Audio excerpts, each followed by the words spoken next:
Tonight, ineffective or working as intended. That failure rate, and the program hasn't been running very long, yeah, the fail rate is concerning. New data reveals how many people fitted with ankle monitors go on to commit more crimes. Also tonight, where the rubber meets the rubber.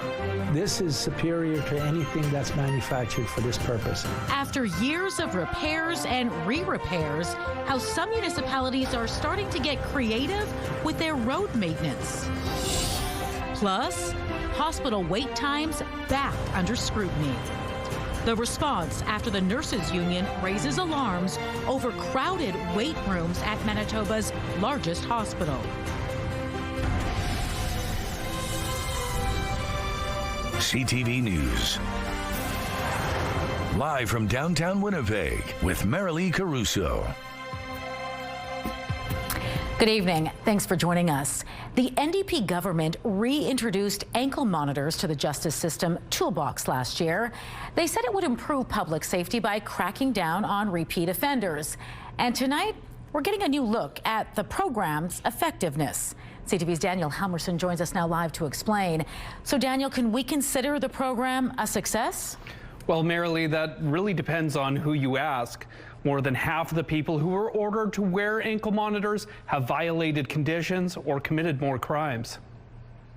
61% of the people fitted with ankle monitor devices in Manitoba since last year have been rearrested or breached conditions. That's according to new data shared by Manitoba's Justice Minister. Out of the 530 people ordered to wear ankle monitors, 243 were rearrested for committing another crime or for violating conditions. 53 removed the devices themselves and took off, and 12 allowed the device's battery to die. If you look at the numbers, if we just look at people who've been through the program, the success rate is like 11%. Michael Reinrath, a criminal justice professor at the University of Winnipeg, says he's not surprised by these numbers. He says past research has shown electronic monitoring programs are ineffective. It's supposed to discourage people from being, rearrested for new crimes.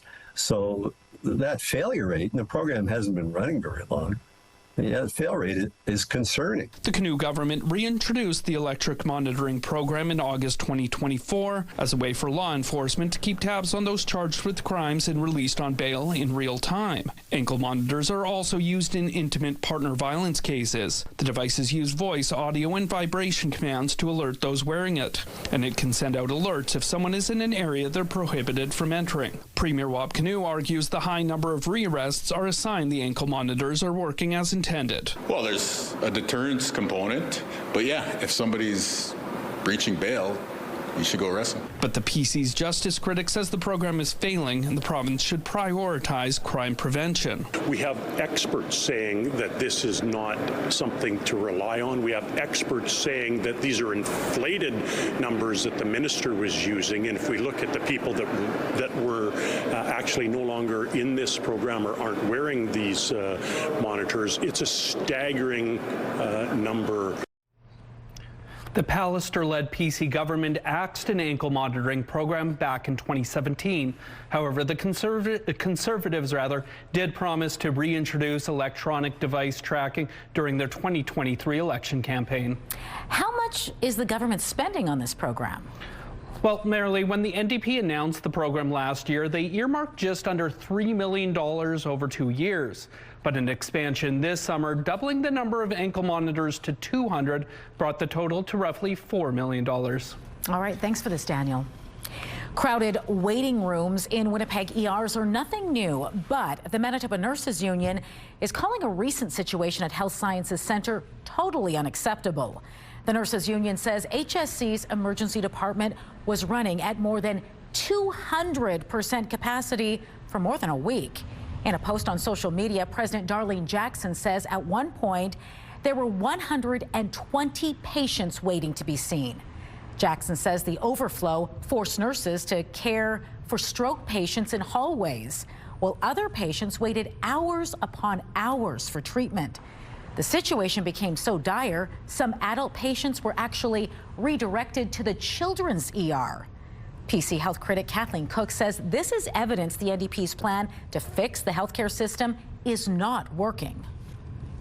The NDP talks about numbers of so-called net new hires, but when an organization like the Manitoba Nurses Union can't get the data on where those nurses are, whether they're full-time or part-time or casual, and how many nurses have retired without paying a $2,000 fee estimate, it really makes me wonder how credible are the NDP's claims.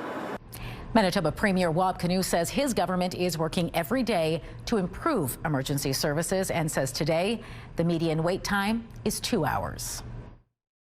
Well, we check the numbers each and every day, and what I'm giving you is up to the minute, and it's pretty consistent with what we've been seeing. But like I said, people on the front lines do great work.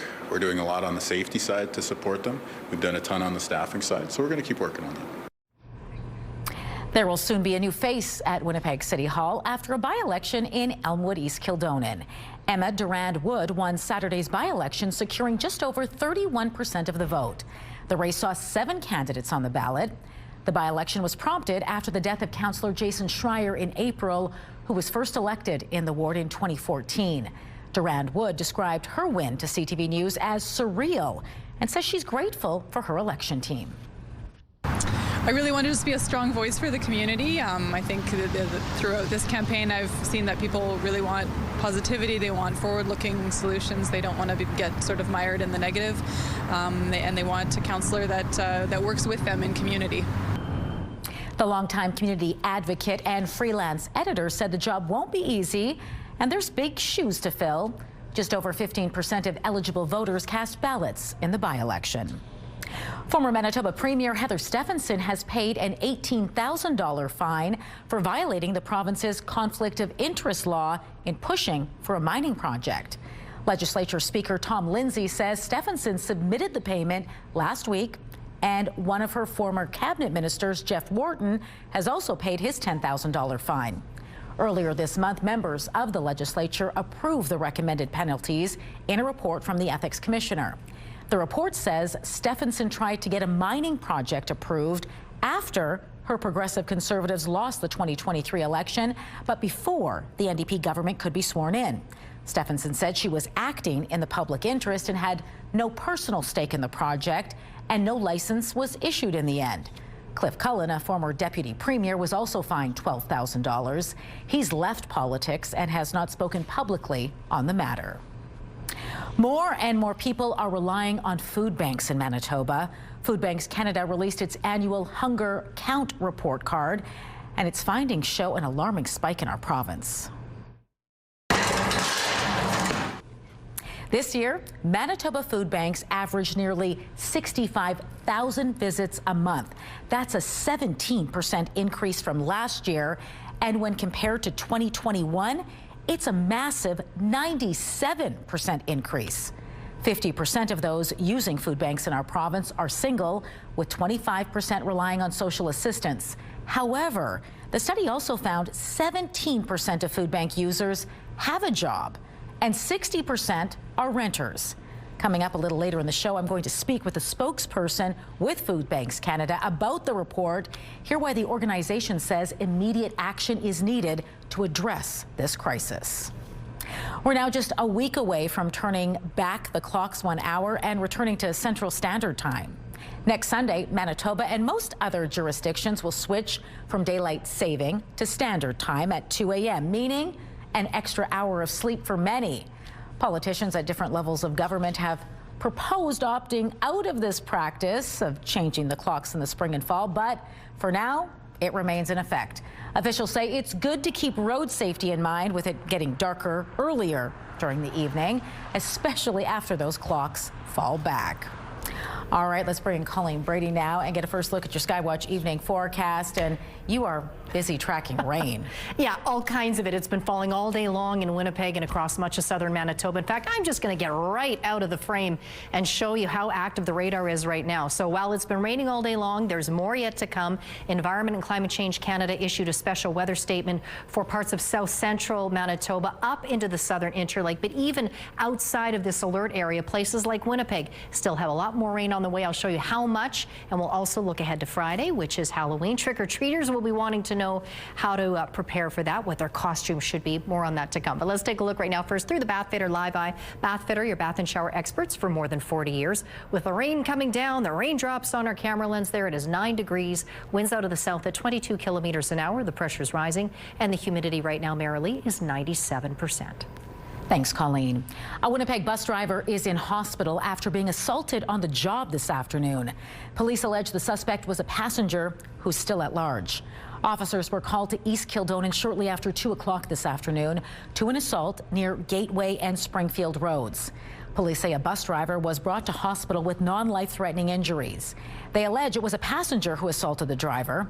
No one was arrested at the scene, and police are now looking for the suspect. Major Crimes is also investigating. The search for the remains of a woman killed by Jeremy Skibitsky could begin at a Winnipeg landfill in December. We're moving ahead to the next steps, which involve hiring the searchers. We've done sort of our preliminary test search already. This is very much the same process we used at Prairie Green Landfill. Shingoose was one of 4 First Nations women killed by Skibitsky in 2022. A preliminary search began at Brady Road landfill in August using excavators and ground-penetrating radar tests to narrow down the search area. A search of another landfill for the remains of Morgan Harris and Mercedes Myron, who were also killed by Skibitsky, wrapped up last summer after their bodies were found. Skibitsky was convicted of first-degree murder in the women's deaths and sentenced last year to life in prison. RCMP have arrested a woman in connection to a homicide. Police in Portage La Prairie say on Saturday they got a report about a seriously injured man who had been dropped off at the hospital. The 30-year-old was pronounced dead.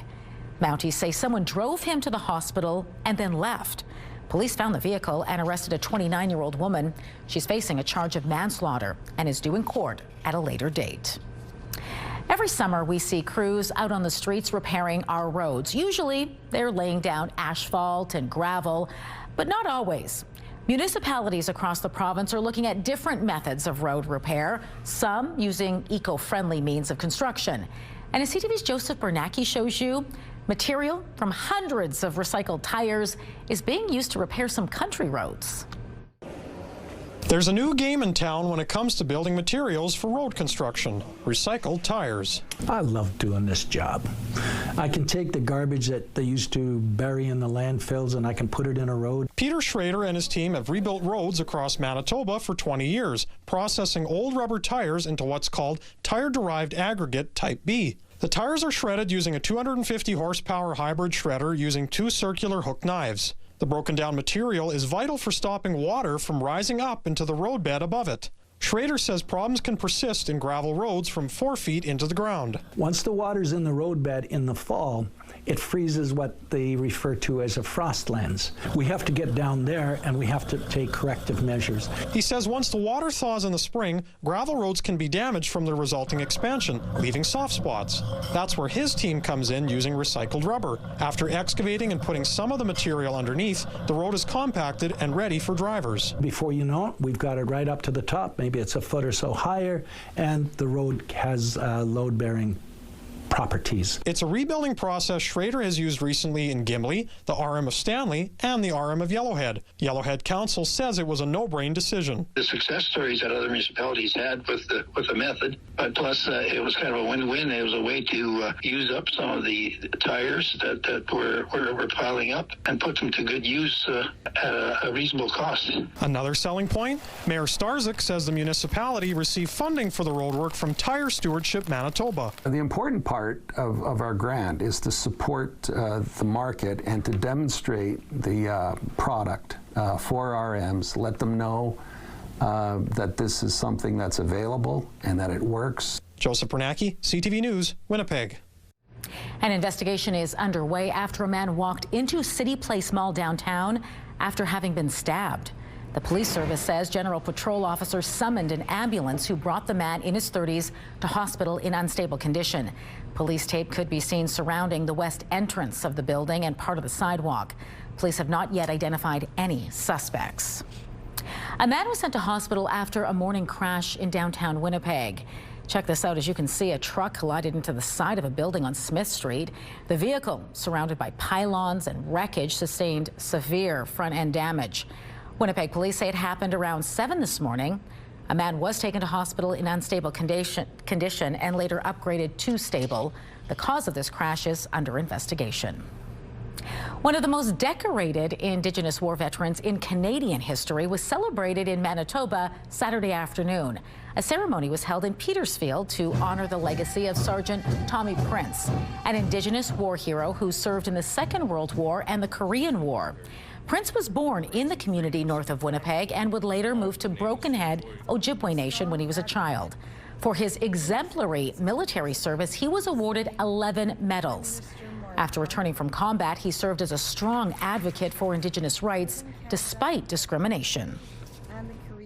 His story reminds us that courage isn't only found on the battlefield, it's also found in how we carry ourselves in the face of injustice, how we stand for what's right, and how we lift others up.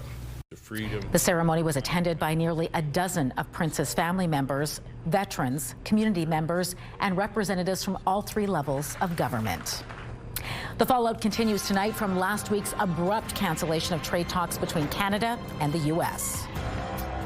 You can get unexpected twists and turns, and you have to keep your cool.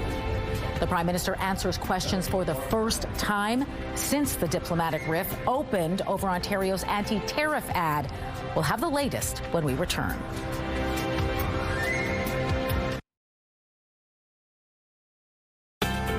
Your morning just got a little brighter.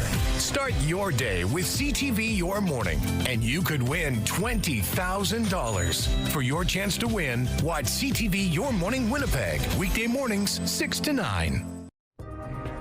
Taking a look at the markets tonight, crude oil is down 19 cents. The Canadian dollar added about 1/10 of a cent.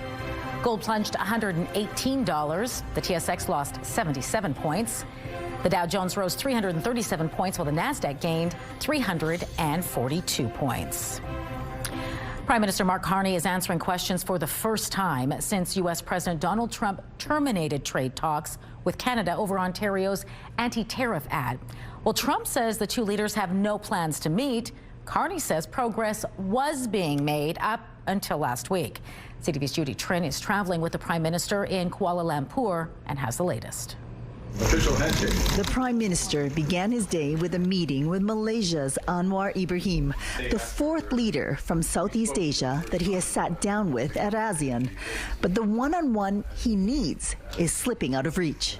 Whether it's provincial or Canada itself, they all knew exactly what the ad was. I don't want to meet with them. I'm not going to be meeting with them for a while. Mark Carney revealed he has not spoken to Donald Trump since the U.S. president broke off trade talks on Thursday. Trump ended negotiations over an anti-tariff ad that the Ontario government commissioned, just as the federal team was close to getting tariff relief for steel and aluminum. The Prime Minister was asked if he was upset with Doug Ford. You can get unexpected twists and turns, and you have to keep your cool.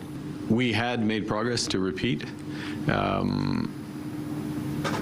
And we stand by the progress that had been made. Trump is also threatening to add 10% more tariffs on top of existing ones. When those take effect is uncertain. It's a stunning reversal from Carney's last White House visit just 3 weeks ago. How did your relationship with Donald Trump go south so fast? It's a question for him. Carney has considered the possibility the U.S. is toying with Canada and doesn't want to negotiate. I'm not about to detail those contingency plans. I said this before I was elected, emphasize the importance of us giving ourselves far more than any foreign government could take away. At the ASEAN summit, Carney said Canada would increase by 50% its non-U.S. exports over the next decade. That would amount to $300 billion. Trump may not want to sit down with Carney, but the president of China does. Xi Jinping and Carney will have a bilateral meeting in South Korea. The 2 leaders want to recalibrate the relationship between their 2 countries. Judy Trin, CTV News, Kuala Lumpur. Canadians will soon have to be photographed when entering and exiting the U.S. This is coming from the U.S. Department of Homeland Security. The new requirement will apply to travelers whether they cross the border by land, air, or through a port. It's not yet clear when this will begin. The 1-0. High fly ball to left center. This is going to be plenty deep enough. Springer will tag, and on his way home on the sac fly to tie the game.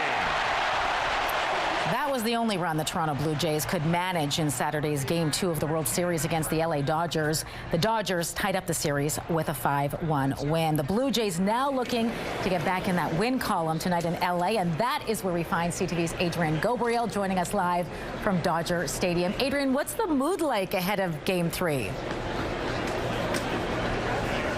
Oh, lots of excitement. The sun is shining here in LA. Game 3 is on tap. The series tied up 1-1. We've been speaking with Blue Jays fans coming from across the country, from Winnipeg, Alberta, Vancouver, coast to coast. Lots of excitement. There's also a huge Canadian expat community here in LA. They're excited. There's been watch parties in West Hollywood, down in Venice Beach. And of course, this is Dodger country. They are pouring in by the thousands. Expected that 56,000 people will pile in and make their way into Dodger Stadium for tonight's Game 3. This is a historic ballpark as well, third oldest in Major League Baseball. So all in all, a pretty spectacular night on tap here in Los Angeles. The next 3 games will be played at Dodger Stadium. Playing on the road, though, hasn't really been a problem for the Jays in these playoffs so far. So far. Now, they haven't played at Dodger Stadium yet. They did, you know, the Blue Jays want to make sure that this moment isn't too big for them. And they've done a really good job of playing within themselves, playing their game. They obviously did well in Yankee Stadium. They've done well throughout this series. They were able to turn things around in Seattle. So the hope is that the Blue Jays can just play their brand of baseball, that they can come in here. This is a big game, but stay within themselves, play their game. Blue Jays want to win at least one of the next 3 to bring the World Series back north of the border. We all want that. What is the game plan then so the Blue Jays can turn things around? What are they looking to do to change tonight? Well, they're bringing in Max Scherzer. His World Series pedigree speaks for itself. He's pitched in multiple World Series. Now he's the oldest starting pitcher in this current World Series. So the Blue Jays gambling a little bit, bringing him out for Game 3, hoping that he can turn back the clock again. He was dynamite in the American League Championship Series, so Scherzer will be big. Now, the bats, they've got to do what they were doing in Game 1, work the Dodgers pitching, get to the Dodgers bullpen, play contact baseball, move the men around the base, and bring home the win. We will have to wait and see how things shake out. Adrian, I got to tell you, all your colleagues here in Winnipeg at CTV, very jealous of your post. Enjoy your time in LA and go Jays, go. That is CTV's Adrian Gabriel joining us live from LA. Game 3 of the World Series is set to get underway in less than an hour from now. The U.S. National Hurricane Center has issued warnings about Hurricane Melissa, a Category 5 storm that is expected to bring potentially catastrophic winds, a dangerous storm surge, and life-threatening amounts of rain to Jamaica. Expecting widespread rainfall totals of 20 to 30 inches with isolated totals of approaching 40 inches in some locations in Jamaica, leading to the potential or the expectation of catastrophic flash flooding, widespread numerous landslides likely. Forecasters expect Hurricane Melissa to turn to the north and move over Jamaica tonight and into tomorrow morning. On its current track, Melissa could be the strongest hurricane to hit Jamaica since record keeping began all the way back in 1851. After hitting Jamaica, Melissa is expected to reach Cuba Tuesday night and the Bahamas Wednesday before veering towards Bermuda.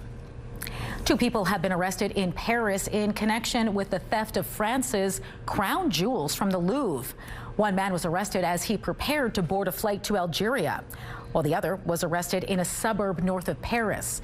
It's believed he was also about to leave the country. Both men are French nationals who are known to police. Investigators have been in part using DNA found on articles left behind by the thieves.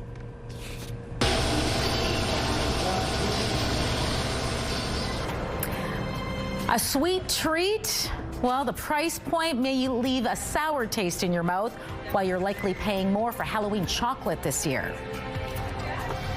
And we will show you that hurricane on our satellite radar coming up in just a couple of minutes. But first, the long-range forecast for Winnipeg.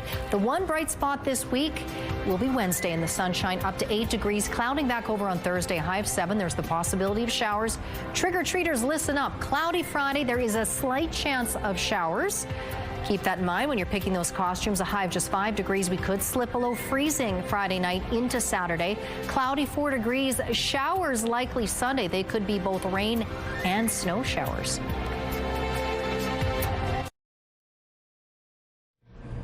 If you haven't started your Halloween candy shopping yet, you could be in for a bit of a fright.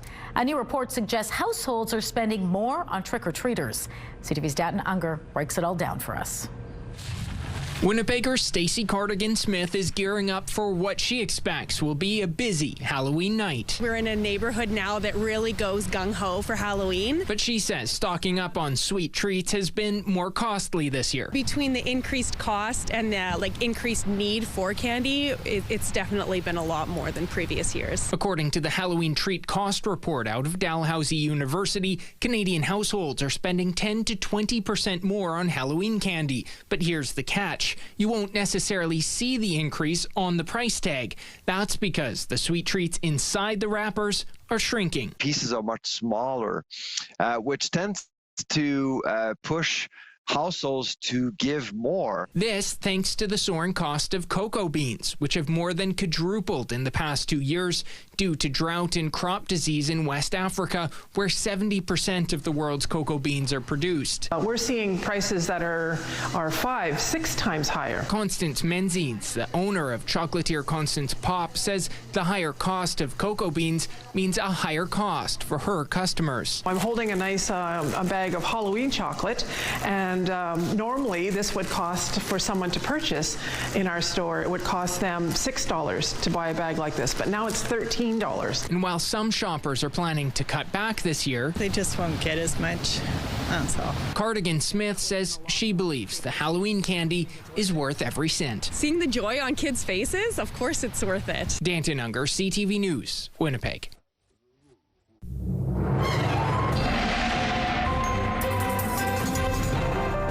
CTV Skywatch weather brought to you by South Beach Casino and Resort. Visit southbeachcasino.ca.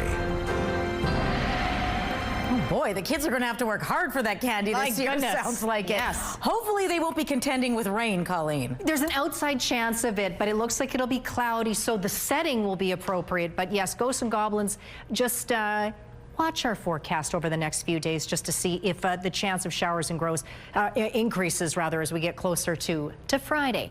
For right now, though, as you may have noticed, it's been raining all day long in Winnipeg and across much of southern Manitoba. I mentioned this earlier. Environment and Climate Change Canada issued a special weather statement for areas to the west of Winnipeg. So basically, the western Red River Valley out into parts of south central Manitoba, back up into the southern Interlake. Now, Environment Canada says that anywhere from 10 to 20 millimeters has already fallen in the western Red River Valley, with similar amounts yet to come, but some areas localized within this warned region could see total amounts by tomorrow morning of 30 to 50, maybe even 60 millimeters of rain in some pockets. But there is a lot more to come. You can see in the night ahead, not just for that area under that special weather statement, but for places like Winnipeg and to the east. It looks like out to the west, some of that rain is now starting to pull out of Brandon. Basically, what's happening is we have high pressure that's further out over eastern Canada, essentially blocking this system, if you will. Just think of it as a block. So this is just going to spin around over the next few hours, and there's an awful lot more where that came from because the center of this low pressure system is moving over the Dakota. So all that rain is coming up through North Dakota and into Manitoba yet tonight. So you can see how clear it is out to the east. That's that high pressure blocking the system, keeping it just spinning around in place. Meanwhile, drier out in southwestern and northwestern Manitoba. Some of this rain is going to pop up into the northeast. It should reach either Island Lake tonight, and it will get into Gillam later on as we get into tomorrow. But you can see as we get into tomorrow, you'll see some sunshine actually for areas closer to Saskatchewan. If we're lucky, we might catch more of a mix of sun and cloud here in the southeast by tomorrow afternoon after that rain pulls off. But you see we clear right out as we get late tomorrow night, and then a lot of areas will see sunshine throughout the day on Wednesday. Not so much in parts of the north, maybe a little bit of cloud here and there, but it will be pretty much the one day we can count on that will be a dry day. But I want to show you a look at Hurricane Melissa. Let's head down to Jamaica. A lot of people have been, some people may be planning to go, so you want to keep your eyes peeled on just how massive this system is. It's a Category 5 hurricane. It is set to make landfall over southwestern Jamaica by early tomorrow morning. It's hard to even see it, so I've circled it here. There's Kingston and Montego Bay. The storm is moving north toward that country. Back to Manitoba tonight, to Winnipeg. We could see 10 to 20 millimeters yet tonight, down to 6, 7 for the commute. Tomorrow should be cloudy at that point. Again, if we're lucky, we'll see a mix of sun and cloud in the afternoon with some pretty strong northwest winds. Up into the north tonight again, showers reaching Island Lake, maybe even into Gillam tonight. It will continue there as it continues to move further north into Churchill, Thompson, a mix of sun and cloud tomorrow and 7. Cloudy tonight for the most part across the northwest. There's a chance of showers around the region tomorrow, highs of 5, 6 degrees. Cloudy tonight across the southwest, Brandon down to 0, 3 overnight for Dauphin. Sunny and windy for Brandon tomorrow, Neepawa 2 up to 7 degrees, 9 for Dauphin under a mix of sun and cloud. Rain continuing all night long here in the southeast, overnight lows between 6 and 8. The rain should be out of the way out of Winnipeg by tomorrow morning. Further to the east, though, a little bit more rain yet to come for Pinawa and Sprague, and in northwestern Ontario, rain has already reached Kenora, and it will continue in northwestern Ontario tomorrow on Tuesday. Our first weather photo takes us to the mouth of the Bird River. That beautiful shot, a moody Manitoba morning, was sent to us by Bruce. And this next one, this is a very cool photo, isn't it? This is from Jim's perspective in Charleswood, looking back out at that downtown Winnipeg skyline. Send us your weather photos to winnipegweather@ctv.ca. The CTV Skywatch Pick of the Day is brought to you by MJ the Musical at Centennial Concert Hall, November 5th to 9th. Getting diagnosed early gives me a chance. Coming up, a new drug approved by Health Canada is being called a game changer for the treatment of Alzheimer's disease. Who qualifies and what are the risks? Just ahead in Medical Watch.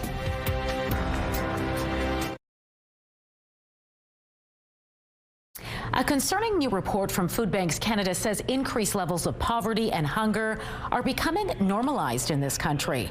Monthly food bank visits have risen to nearly 2.2 million, double the number from 2019, and nearly 1 in 5 food bank users are employed. Joining me now to discuss is Richard Mattern, Research Director for Food Banks Canada. Richard, good to speak with you. Thank you. First, I'm just curious to get your reaction to this really relentless rise in food bank usage. Yeah, it's always upsetting to see the numbers continuing to increase when we know that it's accompanied by substantial levels of food insecurity amongst the people who are accessing food banks.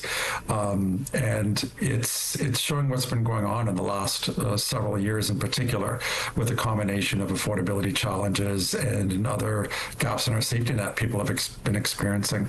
Yeah, it really seems as though no province is spared from this soaring demand for basic nutrition. What is driving this across the country? So a couple of things have been happening. So we have the affordability crisis, the ongoing issues that people are having affording basic needs such as housing and food. So those two items alone, housing and food, have increased by over 25% in the last 4 or 5 years. Wages during that time have increased by around 16-17%. So there's a large mismatch there. People's purchasing power has been declining. And on top of that, you're having some significant gaps in our social safety net, where when people lose work or if something happens or if they fall ill, they are not being caught by our social safety net because of these gaps in our safety net. So with these two things happening at once, you're seeing what you're seeing. Is there concern that this demand at this pace can't continue to be met? There is concern, and we're seeing it in the network, whereas about 80% said they had to purchase food for lack of donations, but in many cases, operational budgets are not infinite at the food bank level. So in turn, they've had to reduce the amount of food they've given out, and 23% have had to, or have ran out of food before all the demand was met. So, and that's a big increase from about 4 years ago when they didn't have those same capacity challenges. So there is concern about the capacity having been reached, if not surpassed, in many areas, and that's why it reinforces the need for urgent action. Yeah, urgent action, as you mentioned, needed. Have you seen any change in policy or efforts from provincial or federal governments on this to date? Well, we were pleased to hear about our early indications on the upcoming federal budget on a couple of announcements, one around the National Food Program, the school food program for children, and then the commitment to automatic tax filing. Those are two key things that will make an important impact. However, we still are looking for changes in regards to expanding EI, and then some of these specific affordability measures that we've mentioned in the report. Some of the standout statistics in this report are, as I mentioned, 1 in 5 employed Canadians accessing food banks, and 33% of the users are children. How concerned should Canadians be about this? Well, with this level of food insecurity and this level of food bank use, it's affecting people's ability to reach their full potential on the individual level. So there's the healthcare cost, there's a psychological cost that people are experiencing, there's a physical cost that people are experiencing, and then at the societal level, what that does. For children, if they're experiencing food insecurity, it affects their future productivity, their ability to be employed. It has profound generational effects, and that's why we can't let this situation continue as it is, because you can't build a strong Canada if a quarter of the country is food insecure. Well, Richard, we want to thank you for the insight tonight. It was great speaking with you. Thank you.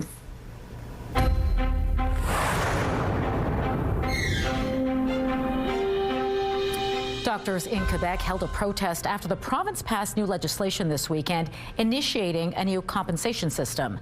Under a new law, a portion of a doctor's compensation will now be linked to performance targets.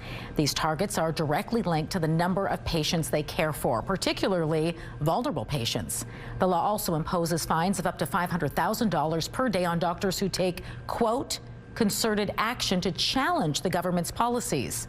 Quebec's Federation of Medical Specialists says it intends to challenge the law before the courts. The federation, representing general practitioners and family doctors, has also said it's considering doing the same. An expensive new drug for Alzheimer's has been approved by Health Canada. The medication has shown promise in targeting the cause of the disease and slowing its advancement. CTV's Heather Wright has more on the significance this first-time approval has on those living with the disease. After 2.5 years, Health Canada has approved lecanemab, an intravenous drug that studies have shown can slow the progression of Alzheimer's in patients in the early stages of the disease. John Dalrymple Fraser was diagnosed with Alzheimer's about 5 years ago, the same disease that both his mom and his dad also had. Thinking of my own family, I don't want to forget their names. I want to remember them. So getting diagnosed early gives me a chance. Lecanemab's approval marks the first time a drug that targets the root causes of Alzheimer's will be available in Canada. The current therapies only treat symptoms and were approved more than 2 decades ago. While lecanemab will not cure Alzheimer's, doctors say it helps buy time by slowing cognitive decline and extending independence, and offers hope to families. Is when independence becomes interrupted and patients require family members, people around them to start stepping in, that the impact of this disease really becomes felt on communities, on families, on the Canadian healthcare system. Lecanemab is not without risk. It can have serious side effects, including swelling and bleeding of the brain and death. Once available here, not every Canadian will be eligible. Only those in the early stages of the disease will qualify. Patients will also be genetically screened, as side effects are more likely in people with certain genes. Another major issue with this drug is cost. A Canadian price tag has not been set, but in the United States, it costs roughly $26,000 US. It's also not clear whether provincial health plans will cover it. Heather Wright, CTV News, Toronto. Medical Watch is brought to you by Manuke and Koster Denture Clinic.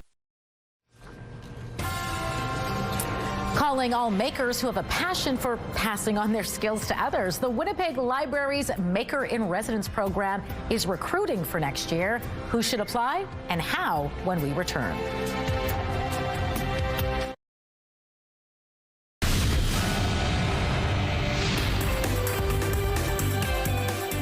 Spotlight sponsored by the Casinos of Winnipeg, presenting Serena Ryder, the Merry Myths Tour. In almost any job you can imagine, learning from people with experience can offer a critical leg up. Emerging Manitoba filmmakers are finding this out firsthand as they're getting a chance to learn from an Academy and Award-nominated filmmaker. Complete withdrawal of all U.S. combat ground forces.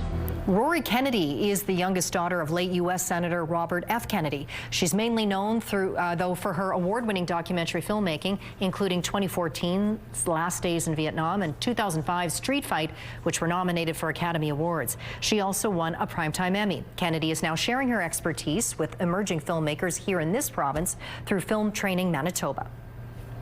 A lot of them are coming to me with ideas that they have, and they're really wonderful ideas. Increasingly, places like Netflix and the streamers are looking to develop projects regionally and locally, right? So they're both coming here to film projects that they've initiated, but they're also looking for ideas from the community and to have that really be coming, from the ground up.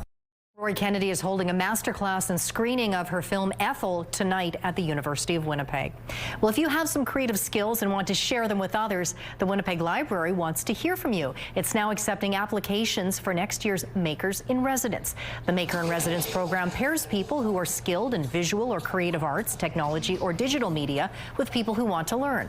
The successful applicants will offer several weekly open studio drop-ins at Millennium Library. There are 3 terms, each running 15 weeks, beginning in January, May, and September. You can head to winnipeg.ca/makerinresidence to learn more and apply. The deadline is November 17th. Countless fictional characters came to life over the weekend at Comic-Con, which wrapped up Sunday. The annual event at the RBC Convention Center brought pop culture fans together from across the province, celebrating a wide range of entertainment genres from anime to science fiction. This year, Comic-Con featured more than 450 exhibitor booths, offering collector items such as comics and graphic novels to fans. The event also allowed for photo ops, celebrity autographs, and cosplay meetups. Some fans were even decked out from head to toe in costume.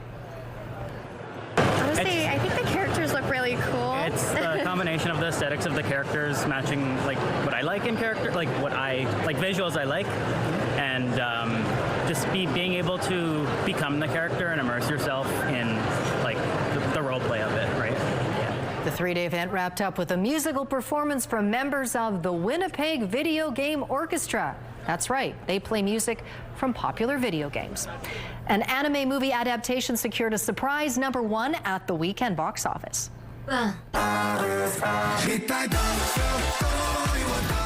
Chainsaw Man, the movie, debuted with $17.3 million US in ticket sales across North America. That pushed last week's #1, Black Phone 2, to a second-place finish with another $13 million. And Regretting You, based on the 2019 novel of the same name, was just behind with $12.9 million. Well, get ready for some toe-tapping fun as The Voice kicks off your primetime lineup at 7. Then catch a double shot of Tracker starting at 9. It's all right here tonight on CTV. It's a festival with strings attached. We will show you some unique creations at a puppet festival in Mexico.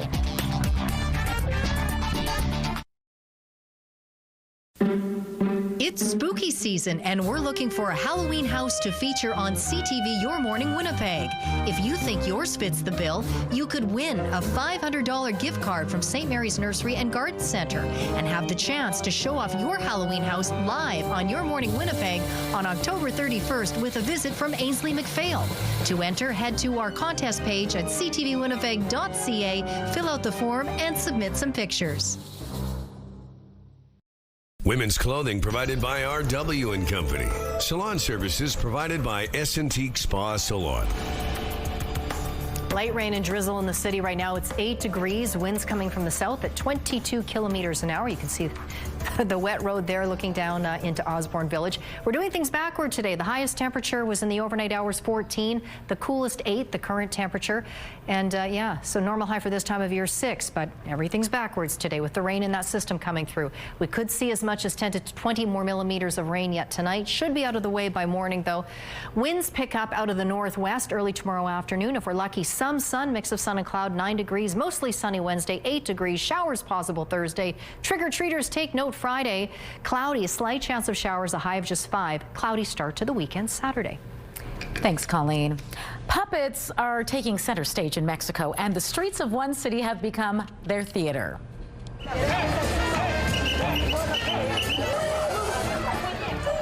Check this out. There was an impressive display of color and craft for the 20th anniversary of the Puppets Feast Festival. This event brings together performers from Mexico, Spain, Canada as well, and features parades, workshops, and plays. Organizers say the festival is crucial for teaching new generations of artists and sharing knowledge among puppeteers. Pretty cool. How fun is this to take in? It does look like fun. Lots of people, too. Puppets as well. Yeah, and it looks sunny there as well. Yeah, it's been a while since, between the rain and the wind. Yeah, it's been a lot over the last few days. It's not snow, so. Not just yet. I'm going to zip it. Not just yet. All right. Have a good night. We'll be back tomorrow. Hope to see you then.